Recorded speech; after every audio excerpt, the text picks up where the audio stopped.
Hello, founders. Welcome to Startups.com. We are live. We have a fantastic show for you today. We have with us Shadi. He is a member of Startups.com, been a part of the community for a long time, been building a relationship. He has built a CPG brand, a food and beverage company, specifically beverages, that is crushing it. All things considered, always could be better. We're going to hear from him in just a moment, but I want to start off and make sure that if you have any questions, you got anything going on that you want to talk about right off the bat, Shadi's here. He's a fellow founder. He can help out and we can talk about that. Or if you have anything that you want to work on as far as a problem or task and you want us to troubleshoot it, give you some advice, everything like that, just let us know. We welcome your questions, your issues, your problems. Let's make it a therapy session if needed, coaching, who knows. Abscond this show, take it over. We want to be driven by your needs. We are ready to get going, and I am going to then talk about the fact that Startups.com, this show is brought to you by us. We've got an amazing podcast. If you haven't checked it out, it's called Startup Therapy. We talk about all the no BS things that founders don't really like to talk about. I don't know, Shadi, have you checked out Startups.com, Startup Therapy before? Have you heard an episode? I'm a big fan of Startup Therapy. I have it as one of my most listened to podcasts after How I Built This, NPR, and a couple other founder entrepreneur shows. So That's great. That's a great endorsement. I knew you're a fan.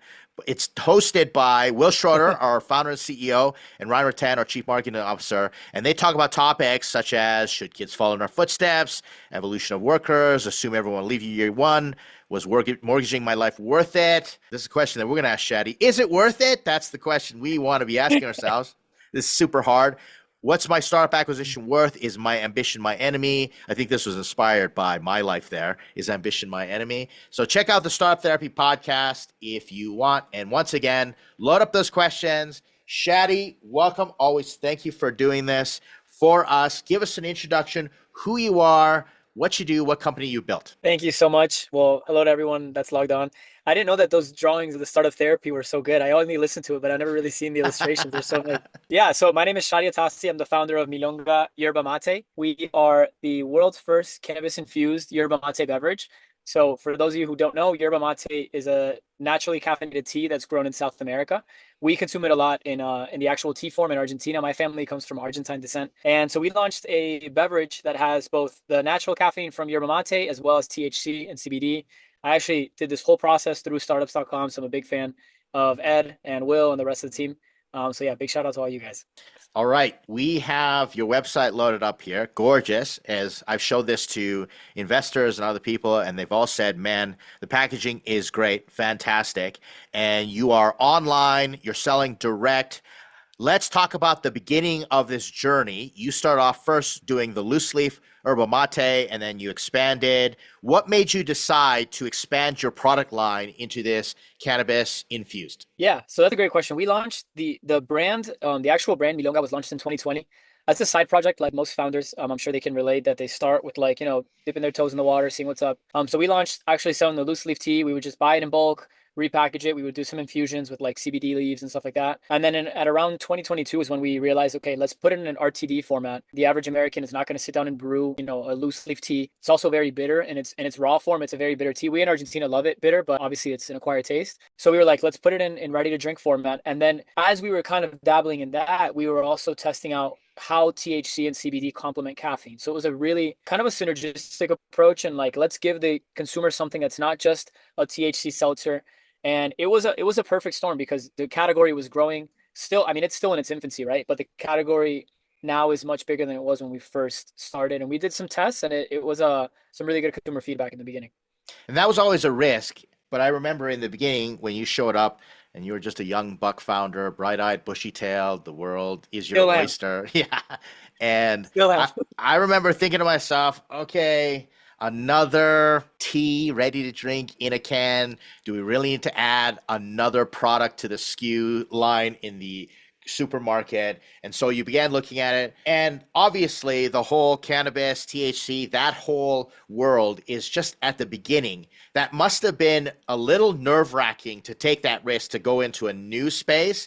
What was your thinking versus competing in something established, which you could have to make the leap? What was that like for you? Yeah, well, that's a great question because I mean, I know I had a ton of conversations with you specifically about should we start with a non-infused or should we start with an infused? The deal was always let's give something to the consumer they don't already see or they haven't already seen, whether it be in a mainstream channel like a Whole Foods where there's a lot of yerba mate brands, or in some of the liquor channels that you find today with cannabis infused beverages that are just seltzers, right? So we were like, let's kind of infuse both worlds, no pun intended.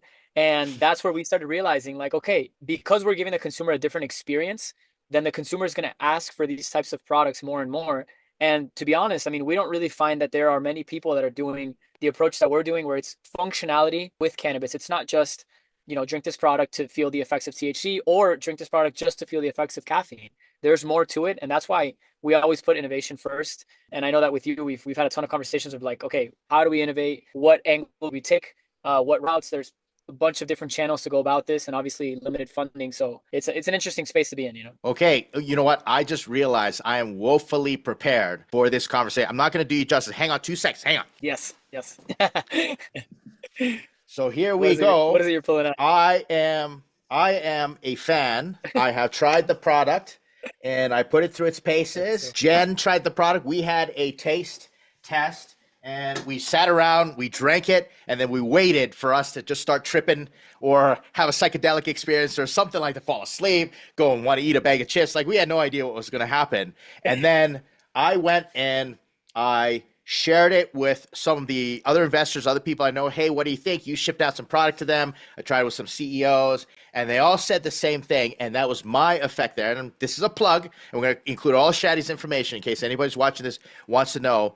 But I ended up having the best sleep that I could possibly have that night. Like it was absolutely amazing, the sleep. And that effect got repeated every single person I said it to. I had people who normally had to drink like whiskey and alcohol during the evening to be able to go to bed. They drank like literally 1/3 of the can and it just knocked them an amazing drink. Was that the intention or is that the glorious side effect? Not all effects apply to everybody. What have you heard in terms of user experiences? Well, I'm so glad you brought up the sleep thing because that was not at all the intention. I mean, the fact that this drink has caffeine, right? So I feel like it's very, very, very particular on the person that consumes it, whether or not there's so many factors, whether or not they have food in their stomach, whether or not they're sensitive to caffeine, whether or not they're sensitive to THC, whether or not they have whatever their mind space is, right? So what time of the day are they drinking it? Is it kind of in a vacay mode or is it like work mode? So because we don't want to give the consumer something that they should feel, I don't want to tell the consumer, hey, this is the effect that you should be going for. We kind of give it a broad aspect. We say this is what the ingredients are, this is what this beverage has, but whether or not you feel more the caffeine or whether you feel more the cannabis or the L-theanine, didn't mention this also has double the amount of L-theanine as it does caffeine. So it helps lower levels of stress. That's what's found in green tea. But we don't want to give the consumer something that they have to be feeling because then if they don't, then we quote unquote miss the mark, right? And we don't want to have that. So we want to have the consumer have their own feedback. And I've gotten feedback anywhere from, like you just said, great sleep, even though that's not what it was intended. But then I've also had people say, dude, I drank this before going out. I didn't, instead of ordering my vodka Red Bull that I would, normally do, I drank a couple of these and I was great. I was alert. I was open, bubbly personality. And the day after I woke up fine, which is the biggest reason why people are moving away from alcohol because of that liver issues, Huge. No hangover, no headache. And that's the biggest push there. And when you told me, listen, this is sort of the antidote to vodka Red Bull, immediately as an advisor, as an investor, as someone who's been in this space, I think to myself, okay, big market, Red Bull, huge, we know.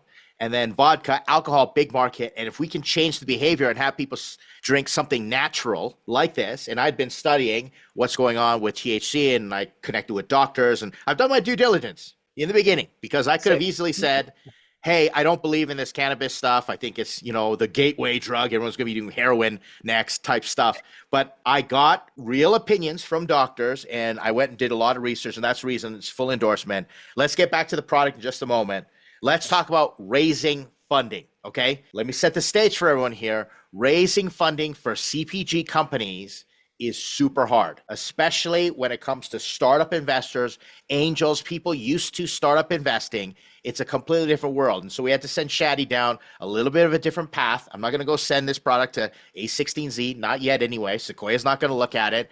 Shadi, what was your experience? How much have you raised and how did you go about it? Yeah. Well, not only is it difficult to raise in the environment that we're in, but it's also difficult to raise in the product that we're in. Specifically with us, that cannabis component, because this is not federally legal, you do have a lot of pushback from specific angels that are like, look, man, product is sick. I would definitely buy it as a consumer, but I don't know if I would put in money in a category that I don't know where it's going to be. So for us, very early on, and this is a strong, strong recommendation for anyone that's part of startups, the actual pitch deck guidelines that are written by you and your team, because that's what helped me build a pitch deck that I actually could vouch for, that I was proud of. Forget the aesthetics of it, that the aesthetics kind of come after, but build the backbone of what is it that you need to tell an investor? What is it that an investor even asks for? I had never studied business. I didn't go to college for, business administration or international business. I went for something completely separate. So for me, this was like literally starting from scratch. And I had a lot of questions regarding like, what is it that people even care about? We went down the route of angel investors. So friends and family that I had just known, the FFA round that Ed mentions all the time, and fools. I think you've added FFAF Yep. in the past. Yeah. Fools. Um, Yeah. yeah. So the fools in the end. So literally, I mean, it's just having as many conversations. The more pitches I would do, the more I would realize like, oh, that's where I messed up. I shouldn't have said that. Or that's what I should probably address more. So it's just, I mean, practice makes permanent in that way. But definitely going through that friends and family round, we raised, to answer your question, we raised an initial round of $300,000. This was off safe notes. We valued the company at a certain number. So we were issuing safe notes based on whatever they were giving us on that. This was a pre-seed round, literally as pre-seed as it gets. I had a PowerPoint. I had no product. I didn't even have a physical can to show people. But it was people believing in not only in the product, in the category, but in me and in my dad. My dad being the other founder of the company, believed in both of us, believed in that. Like I left everything to start this company. I literally put in all my chips to this, like as if I were playing poker. And I said, this is what I'm going to do. And I know I'm going to make it work. I don't know how yet, but I'm going to make it work. And we're still in the process. Not that we've already made it work, but it's definitely far along in. Yeah. Now, after you were able to raise that initial money, and kudos to you for going out there, and that's a lot of what it takes is they have to believe in you as the founder. Plus, you and your dad have domain expertise, and I met your father, delightful fellow, totally support. I love the dynamic that you two have. But then after that, you put it out there. Did you raise anything more after you had your prototype cans and you were able to actually show? What does that look like? Yeah, so we launched our first ever production run was August of 2023. We had already raised about 270 before we even did that. And then very recently, about a month ago actually, we raised a little bit more. Again, off friends and family. The valuation of the company obviously raised because now we have a product, we have sales, we're in a couple, states. But it was very much you being very strategic about how much we're going to raise and how much we actually need. A lot of people are obsessed with this fact of like, just let's raise as much as possible and then we'll see what we do with the money. And a lot of times, even though you can maybe think that and internally you can voice that with your team, you can't tell an investor, I'll figure out what happens once I get this money. Like you need to have a set plan. And that Totally. also helps map out like this is what I'm going to be using your money for, because at the end of the day, they're going to be sending you money that, they don't know if this is it's a bet for everyone, right? Yeah, for sure. Okay, then it's easy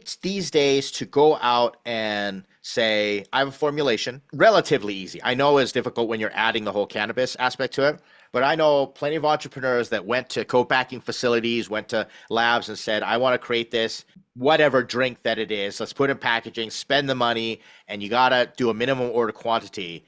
It's another thing to actually go sell it and get distribution. You've been able to do both. You sell direct as well as through distribution outlets. So what stores are you in right now? Like, what's your distribution like? Yeah, so we're currently in a little over 400 stores. Most of them are in the Northeast. We have a distribution chain in Connecticut. We have distributors in Minnesota who also hit Wisconsin, New York, New Jersey, and Austin. We also do some stuff in Texas. And then me being in Miami, obviously Florida.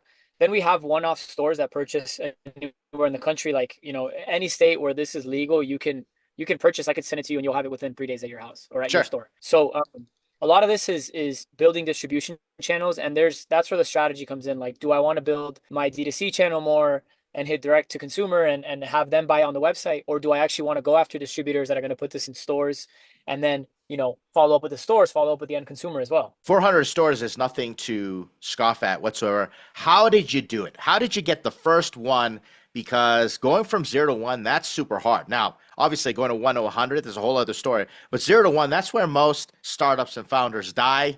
How did you get that done? Yeah, so I was really, really attentive at the initial conversations when we first launched. Like, I flew out to Minnesota when we did our first ever run, obviously, to not only meet our manufacturers, but also meet our distributors and do the initial pitches. So In August, as soon as those cans came out of the line, I grabbed, dozen cases, hit every store in Minneapolis. And Minneapolis, I mean, Minnesota is a state where cannabis beverages are already somewhat normal. So pitch is very different over there than it is in Miami when you have to deal with like people here, right? Sure. But it was like seeing the conversations with people, seeing the products on shelves, like who are our competitors? Why is it that we are positioned next to this can and not this can? How is it that we're better than these products? Because at the end of the day, the more you pitch, just like with your brand deck, the more you pitch to retailers, the more you realize, okay, that's where their pain point is. That's why they're not selling that much of this product or of that product. So it was definitely picking the channels, picking the right distributors that are not too big for you, because there is such thing as being a distributor that's way too big for you, where you can't fulfill orders or you're not a priority list. We build small distributors and small manufacturers so that we can be able to follow up well with the feedback we've been getting. That's fantastic. And then what it boils down to for me, what I've heard is that founder-led sales. Like you're still doing it right now. In fact, you are contacting me. We're having this conversation as you're doing founder-led sales. It's the same with SaaS. It's the same with any type of company. Literally, like if you have software, you have an app, go literally walk up to someone and say, I want you to use this, watch them use it, get feedback. It's the same thing you are doing.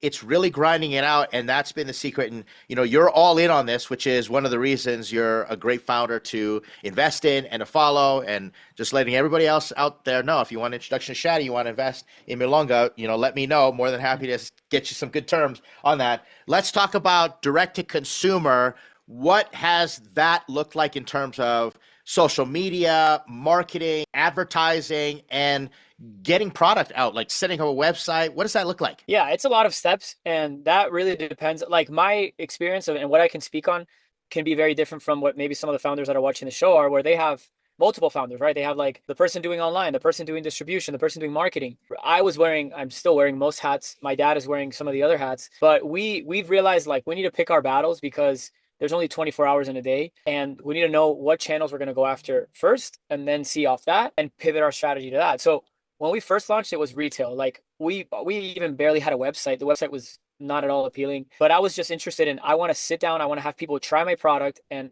because we have an experience with our product, I want to not only have them try it, ask them 2 hours later, how are you feeling right now? I mean, what are the effects of this? And then be able to pivot our marketing strategy. So now that we already have somewhat of a strategy on the online side, in D2C, that's when we can build our website. We got a developer. So I did like one-off hires to be able to build the website well, build the design side of things well. And cannabis is in a unique moment right now where you can purchase our products online and for no problem if you're in the US, right? Whereas you can't do this with alcohol. So we realized, okay, this is interesting because we have a plus that alcohol doesn't have today, which is that you can just buy this.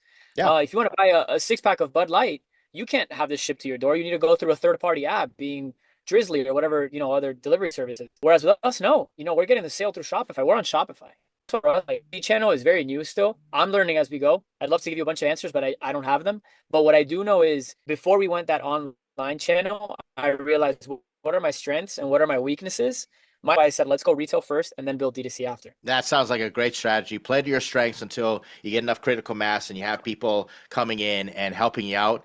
That's going to be super important. And I think that's something that founders need to have more than anything, is just have that level of self-awareness and to have the people in your life, like co-founders and advisors, who can be helping you make those decisions.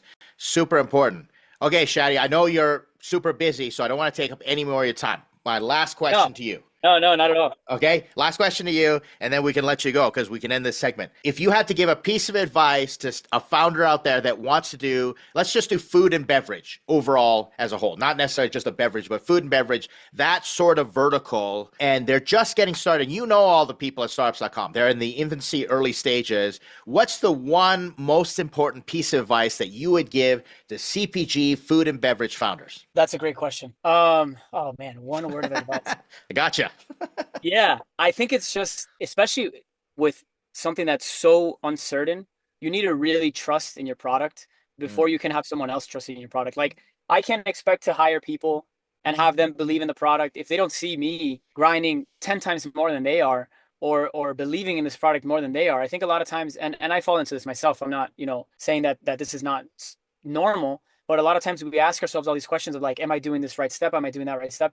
And at the end of the day, you know your product more than anyone because you created it. So how is it you're going to have people believe in it is the real question. And yeah, you just have to believe in it as much as you can. Realize that knowing your strengths and your weaknesses is another very big push that I say. And I guess it's enjoying it, even though it's not at all easy. You have to enjoy it. There's a whole startup therapy podcast on how stressful it can be to be a founder. And obviously we talk about the bad side, and we have Ed as my basically my therapist. But on the positive side, you're creating something and people are buying it. I mean, how cool is that? That's like the best thing on earth, for me at least. That's totally cool.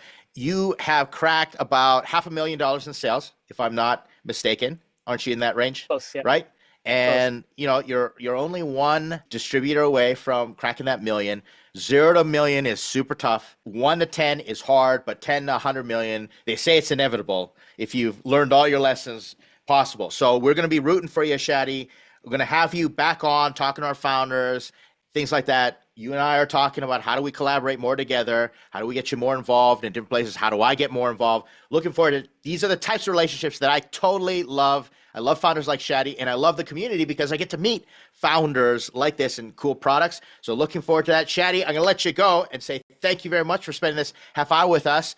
We're going to talk to you soon. Thank you so much. Thank you so much. And big shout out to my dad as well. He's not on. But he's definitely going to be listening to this, and he loves you also, Ed. So thanks so much.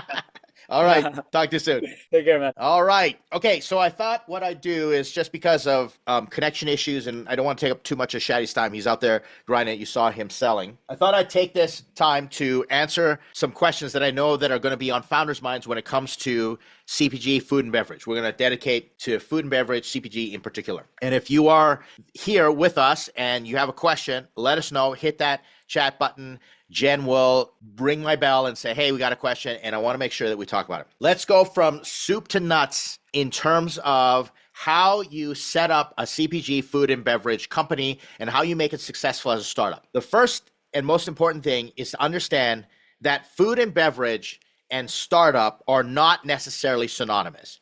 And that's where I think a lot of founders make this big mistake in terms of, I can make peanut butter or I can make pierogies and sell them, and therefore I must be a startup founder. You are the founder of a startup, technically speaking, but the definition of a startup is completely different when it comes to investors and the marketplace. Let me define it. A startup is typically defined by using technology to create an innovative solution to disrupt some type of industry and achieve hypergrowth. The key word is hypergrowth. It needs to explode and needs to grow really, really fast. And that is what gets you the billion-dollar valuation. That's what gets you the disruption, the changing of behaviors. Typically, food and beverage companies take time to really build and build and build, and they don't have that same sort of scalability like software does. In Shadi's point of view, in his example here, as a food and beverage company, CPG, if someone came and sent him a 10 million can order, he would be crushed. There'd be no way. In fact, he'd have to go source that capital and that money to fulfill that order. Now, that's a lot easier when you've got 10 million order. Instead of software that immediately you can service 100 users to 1,000 users without very much investment in infrastructure. AI compute is a completely different animal. Something that you all have to understand, that AI gobbles up so much in terms of resource that your app in AI could go viral, and the next morning you wake up and in your entire hosting budget has been killed, throttled, thrashed for the entire year. CPG, food and beverage, has the opposite problem with the ramp up, and therefore it doesn't scale as quickly. Therefore, startup investors are not going to look at your investment the same way. When does a startup investor look at CPG companies as a startup? When there's hypergrowth and there's disruption. For example, in the food and beverage space, I use this all the time because it's the darling. It's the easiest one to point to as a template. Arguably, it started with vitamin water a long time ago. There was this rapper named 50 Cent, and he invested in something called vitamin water, and we're just going to take flavored water, put vitamins in it. Back then, it was a novel concept, and the name was straightforward. Vitamin in water. It was in these bottles. It's better for you than Gatorade. Looked like Gatorade. Tasted like Gatorade. I don't know. I'm not a big fan. But it blew up, and then they pumped money into it, and then Coca-Cola bought them for, I don't know, hundreds of millions of dollars, maybe $1 billion. The recent example is Liquid Death. Liquid Death is something contrarian to the marketplace, where they put out this can, and if you look up the story of Liquid Death, it's hilarious. It's amazing. They launched on a commercial, And the founder of Liquid Death wanted to do something contrarian, and he just came up with the craziest, zaniest marketing. And that's what his marketing team does. Let's come up with the craziest stuff. Let's put flaming skulls and flying eyeballs. And if you look at the can of Liquid Death, you see, and they started, and immediately it created a disruptive behavior that led to hypergrowth, meaning that people looked at it and they said, wait a second, there's water in a can that looks like it's an energy drink, and it's called Liquid Death, and it's water? Think about that. I need to Instagram this. People go along shopping mall lines, grocery lines, and they would see these cans on the shelf beside Evian, beside Dasani or whatever, all the other water that's out there. And they had to take pictures of it. You will not believe. And they just had to buy it to try it. Like, what is this? And then it just became cool to drink water from a can. Like, literally, kids, I've seen them, who would never drink water ever, would drink water if it was in a can. They wouldn't be caught dead with an Evian bottle in their hands, but they would drink water from a can. And that was a disruption. Another player in the same space that's kind of doing something different was Voss, right? If you look at Voss, Voss just got a lot of attention because they're just in a recent movie in one of the worst product placement examples you can imagine, but it got a lot of people talking about it. And Voss is sold in these glass bottles. And is it great water? I don't know. But would I pay just for the bottle? No, but clearly a lot of people are doing it. And also, there are other companies that have these amazingly expensive bottles of water, like $17 bottles of water in these glass containers with all these like different formulations, etc. So, customers are going to buy. Like, people will buy really expensive stuff for the status because it's going to change their behavior. There's lots of other reasons than if I just want to drink water. For example, I just got this big, massive water cooler, and I'm going to drink water because I'm thirsty. But this is a commodity. I went and spent the lowest amount possible to get the largest water jug that I possibly could. And a lot of people look at the size of this thing. They say, I would never carry that around. I carry this around. Why? Because I'm the type of customer that would change his behavior for something different like this. Let me take another sip. So that's when the world of CPG and that's when the startup world collide together, when startup investors can say this will go into hypergrowth, this will be disruptive enough to warrant an investment and go unicorn. And you have to really go unicorn because think about the profit margins in software. Software profit margins are like 65, 70%, sometimes 80%. In food and beverage profit margins, you're lucky if you get 30%, 20%. You have to sell so much. But the brand can come up with other things. And that's the whole part of it, is building the brand. It's the value of the brand. Milonga is going to do the yerba mate, and they've already expanded into different lines, and they're getting to mushroom-infused yerba mate. Let's talk about the other food and beverage company, Mudwater. I'm going to tell you a personal story. I invested in a company that combined mushrooms in coffee, and I thought it was the greatest thing because I tried the product. We're going to talk about product next, but I tried the product, and I said, this is absolutely amazing. We sat around, we got the different partners involved, we had a chemist there, and we did these different formulations, and we tried all the different blends, and I was like, I'm hooked. I love this stuff. Like, I made it, I drank it, it made me feel really great, and it was just all these exotic mushrooms with all these great properties, such as for the immune system, alertness, brain function, put into coffee that was fair trade, and it was all ground together, and it was local, and it was fantastic until Mudwater came along.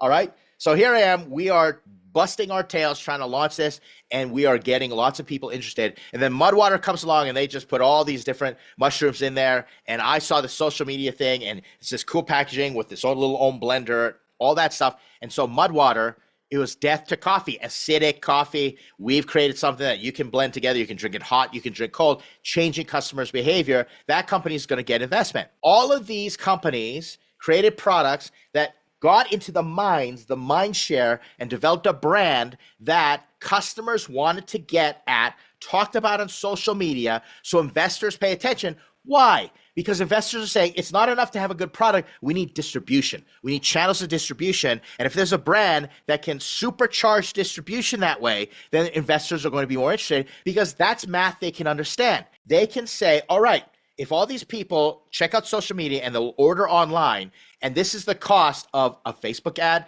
this is the cost of the Google ad, whatever you did, the social media, the user-generated content, the nano influencer program, then all I have to do as an investor is pour gasoline on the fire, and for every dollar, it will predictably produce $5. And when the brand takes off itself and there's new stories, then it'll produce $7, $10, and we'll continue going. And then we'll be able to introduce other products. That's how those worlds come together. That's the biggest mistake that CPG founders make, is they think that startup investors or the startup ecosystem will look at their company the same way as an app, as a SaaS, as a metaverse, blockchain, AI product.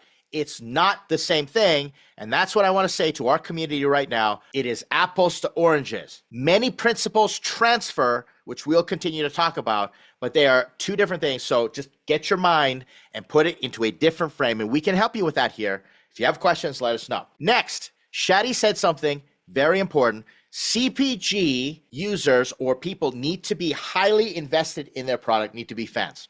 Let me give you an example of someone who did this really well. Let's talk about Steve Jobs. Steve Jobs was infamous for having those Apple events. And in the end, he would say, oh, and one more thing, and he would present it. But as I studied Steve Jobs and what made Apple so successful in launching products, he was an enigmatic figure. He had his own personal brand. You know, this is the Steve Jobs thing, right? He was his own dude, and he was incredibly popular. They had this whole distortion field manipulation thing, whatever he had. And when he presented his product, he presented the iPhone. I watched the iPhone. Before that, I watched the iPod presentation.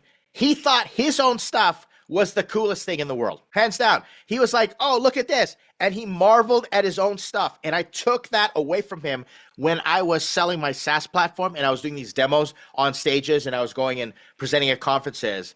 I would stop to marvel at my own stuff on the screen. And you might think, geez, Ed, that's kind of arrogant, don't you think? You've got a really big ego to do that stuff. I actually marveled at it and I said, I look at that and I think it's cool. A little tear goes in my eye. I think it's the greatest thing. Why? Because I want to share and get the energy going that becomes infectious. That's what Steve Jobs did. And if I think it's cool and I talk about how it solved my problems, my pain points, how I have changed my life is completely different because of my own product. And that's where when you share your own pain and how you got to what's going on. And I love founders that have those stories where they say, I was sick or I had cancer and I learned to cure myself using these remedies and all that. And they went on. That is amazing because that creates empathy and that energy is transferable. If you are a CPG founder, you need to love your product and you need to live your product. Shadi is out there hoofing it and he tells me what he does. He goes and he drives and he literally sits beside the distributor. And when they distribute, he goes and talks to the store owner and he just gets them super excited about the product because he's super excited about the product. And I'm super excited about the product as his advisor. And I get investors excited because he's excited about the product. He lives and breathes it and he went all in on his product. I see a lot of people try and create solutions, CPG solutions, and they like it. And maybe it solves a problem for them, but they're not all in the same way. The more you can live it, the better off you are. Let me give you an example because it creates distribution channels for you to get investors excited. I know this guy on YouTube. I follow him. He has his own line of vodka, two versions, one in a bottle and it's diluted, right? It's not pure alcohol. And the other, he's got this whole weird contraption thing and you have to actually pour water into it and it allows you to measure. And it's like 80% alcohol. The guy literally drinks his own product everywhere on YouTube. He is obsessed with his own product. He's obsessed with vodka, but he just doesn't drink it. He actually does it in a way where he'll put things like gummy bears in this vodka and let it sit there for 1 week, 24 hours, and then he'll drink it and then he'll rate his own concoctions. And I've literally scrolled through like 80 of his YouTube shorts and his videos because they are absolutely hilarious. And then I clue into the fact that this is vodka.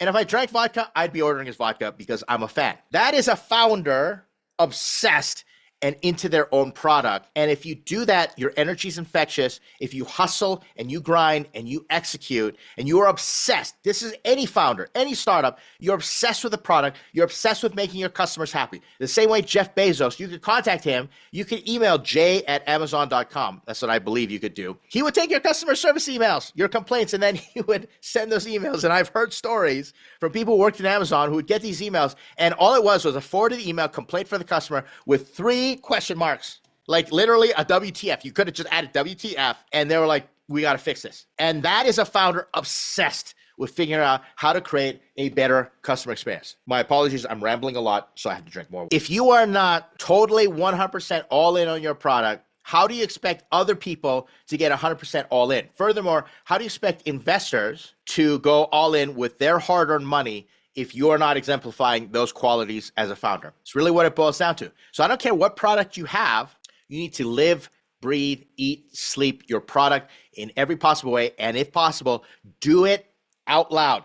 Do it in public. They have this whole term out there called building in public. The reason building in public works and it doesn't work is because they get excited about the product. It works because the founder's excited and showing all the ups and downs, and the users empathize with the founder and they want to support that. And word of mouth starts to happen. When it doesn't work is if you're talking to the wrong customer. And that's where a lot of build in public goes wrong, is they end up talking to the wrong customer, fellow founders. Fellow founders are the worst customers in the world. You may think, oh, great, let's sell to other founders. No, they are not. They're busy building their own stuff, and they don't know how to be customers because they're too busy creating products. You have to go get with and hang out with your customers. And if you build in public with them and you are going out there and you are projecting your personal brand and your adventure, you have an easier time of showing that you're all in, the customers want to come along with you, and the investors go, oh, if this founder can get the attention of these customers, we just have to pour gasoline on the fire, take my money and use it, because you have to be all in. I'm not going to invest a single dollar into a founder that's not all in. And that's the reason investors all the time want the founder to go full time. It's okay if you're building a company part-time, but once you get that money and you have the ability to go full time, are you going to go full time, or are you just kind of walking down a tall fence on both sides and kind of 1 foot on the sand, 1 foot right in the water? You're on the beach or in the water. Which way you're coming and going? I don't know. What are you going to do with my money? It's like taking every single dollar that I have and ripping it in half and saying, I don't know which one is going to work for me. That's not what an investor wants to know. Therefore, you have to be all in your product. Let's talk about raising funds for a CPG company when you don't have a product or what you need to do. As Shadi explained, he was able to raise something like 170 or some odd amount of money without any product, without even prototype. How was he able to do that? Because people believed in him. And he was credible because his father, older gentleman, I have interviewed his father. We've spent time in due diligence with one another, and it's fantastic. His father is a delightful person. I hope he listens to this. Mr. Tassi and Shadi were a team, and between the two, they had domain expertise doing loose leaf yerba mate, and domain expertise is important. If you don't have a product and it's not already selling, you got to give investors confidence that you know how to figure that out, that you've already been in the space, that you have experience, you've already worked on the problem, or you have enough of a name that you have social proof that whatever problems come your way, you know how to pick up the phone if someone will take your call to fix it, or you have the experience to solve those problems because you built it for another company. You know what it's like to work at Coca-Cola. You know what it's like to take a startup and sell it to Coca-Cola. I don't care what it is, but they had enough domain expertise and previous experience, and they were obsessed with presenting it and explaining this is the gap in the marketplace. And I worked with Shadi on his pitch deck, and I said, man, we got to change it. We got to show the problem in the marketplace, the gap, show the market, just the opportunity, and show how this equates to a return on investment. And he pounded the pavement and talked to everybody and anybody and did incentives, bring me a referral, I'm going to give you more, make you an advisor, sit on my board. And he was able to raise money without a product. Now, that's going to be rare. In many cases, you have to bootstrap and cobble up enough money to invest in your product to be able to show something for people to be able to hold on to, taste, like the whole Dragon's Den thing, right? You go in front of the sharks and you say, we made beef jerky out of mushrooms. I've seen that happen before, and present it and go taste it and put it right to your mouth and see what happens. And the investors go, wow, this is really good. And I believe in you and your experience. And this is my grandfather's recipe. And we love that. If you can do that, then you cobble up the money together to let investors experience. And this is what I did with this coffee mushroom or mushroom coffee company. I was on the ground floor. I was the initial angel investor. I wanted other people to come in. And what we did is we did taste tests, right? We just did taste tests. First, I needed a taste test first. So we sat through. And so we spent just enough money for the initial run of it. And then we went out, put it out there, and let people taste it. The mistake that so many founders make is they do too much of that initial test. They do too much of a run. And I can tell you beyond a shadow of a doubt, I've tasted Shadi's previous formulas to his formulas today, and they're different. He's always tweaking the formula based upon feedback because you never know how the audience, your market is going to receive it. I've made the mistake with CPG companies where I printed like 1,000 units of a particular SKU, and they've literally sat there for a year, and then finally I've dumped them out because I've already gone on to the different version. So whether you have to make it in your kitchen, whether you have to go to a commercial kitchen, whatever you have to do to create a prototype and give people an idea. I've had people come and they've sat me down and said, here's our formula for barbecue sauce or salad dressing or chicken marinade. We want you to try it. And I've tasted it. I'm like, man, this is good. We have the recipe for that.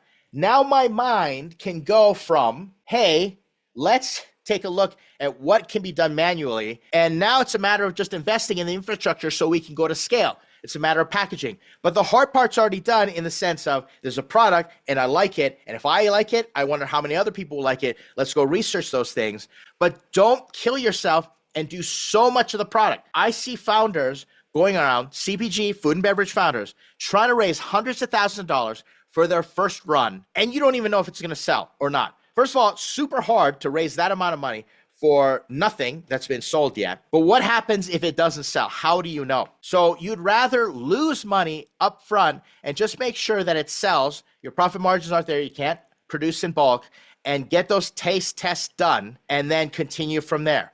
Everybody needs to do that. And this was software, but it's more important because software is super forgiving, everyone. If you just say, oh, they say we couldn't find the button, go into your software, move the button, make it green, make it red, make it stand out, reduce the text, make the text bigger, make it pop up, make it float, make it do a jingle. That is software driven. But you get feedback on a product. Let's say you're making like ice cream and someone says, oh, you know what? It's just way too much vanilla in this vanilla ice cream, vanilla extract. And you dump that into your whole run and you have to go and reset that entire run. That's not going to happen. It's the same way that Japanese car manufacturers ended up dominating American manufacturers for a while. Why? Because they could only produce one car at a time because of the limited space versus an entire assembly line like Ford, and they go produce the cars. And then if they made a mistake, no one liked it, then they got to ditch the whole thing. That whole run of cars didn't sell. Where Japanese manufacturers, like, we made one, let's send it out. And someone says they don't like it. They're like, oh, we can stop doing that mistake over and over again. It's the same way. Iterative testing, continuous feedback. If you're a CPG founder, and as you do it, get your investors involved, get them to taste, test the first version, and then bring them back and say, we've improved it. We want you to know. And you know what's going to happen? They're going to say, not only is the product improved, but I really like your style. I really like your moxie. I really like the way that you took my feedback and you've adjusted it. And show them the data. Next time, bring 10 people versus just 3 people and 10 people, and 9 out of them go, man, this is absolutely amazing. Keep showing the investors how you're iterating your CPG product, because when CPG products do really well, some of the biggest companies in the world are CPG products, are food products, right? Everybody needs food. It's just so competitive. And that's the reason you want to go through iterative testing cycles and get continuous feedback. That's me breaking down our interview with Shadi. I hope this has been helpful for everybody here at Startups.com. If you're online, you're listening to this on YouTube, do the YouTube thing, like, comment, subscribe. Appreciate it. We are here every Tuesday, Wednesday, Thursday. I've got some great guests lined up for you. Every Tuesday, we do pitch decks. We are going to have a lot of fun in the upcoming shows. Thanks, everybody who's attending. Thank you, everybody who's watched us, watching this, as well as participating in the Startups.com community. Thank you very much. I'll see you in the next episode.